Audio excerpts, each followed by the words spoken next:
ನಮಸ್ಕಾರ ಕರ್ನಾಟಕ. ಈಗ ನಾವು ಐಶ್ವರ್ಯ ಹೂವು ತೋಟಕ್ಕೆ ಬಂದಿದ್ದೀವಿ. ಐಶ್ವರ್ಯ ಹೂವು ಅಂದರೆ ನೋಡ್ರಿ, ಇದೇ ರೀ, ನೋಡ್ರಿ ಹೆಂಗೆ ಬೆಳೀತಿದ್ದಾವೆ ನೋಡ್ರಿ, ಕಾಣಿಸ್ತಾ ಇದೆಯಾ? ಇದೇ ನೋಡಿ, ಇದೆಲ್ಲ ತೋಟ. ಈ ಐಶ್ವರ್ಯ ಹೂವನ್ನ ನೋಡಿ ಕಟಾವು ಮಾಡ್ಬೇಕು.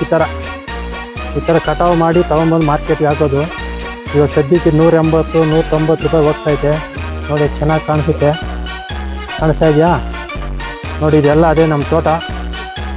ಐಶ್ವರ್ಯ ಹೂವು ಅಂತ ಕರೀತಾರೆ, ನೋಡ್ಕೊಳ್ಳಿ. ಕಾಣಿಸ್ತಾ ಇದೆಯಾ ನೋಡಿ? ಹಾಂ, ಇದನ್ನು ಸಪ್ರೇಟು ಇದು ಮಾಡಿ ಹಾಕಿದ್ದೀವಿ ನಾವು. ಕಾಣಿಸ್ತಾ ಇದೆಯಾ? ನೋಡ್ಕೊಳ್ಳಿ. ಐಶ್ವರ್ಯ ಹೂವು ಅಂತ ಕರೆಯೋದು, ಹೆಸರುವಾಸಿ. ಇದು ತುಂಬ ದಿನ ಇರ್ತದ್ರಿ ಇದು.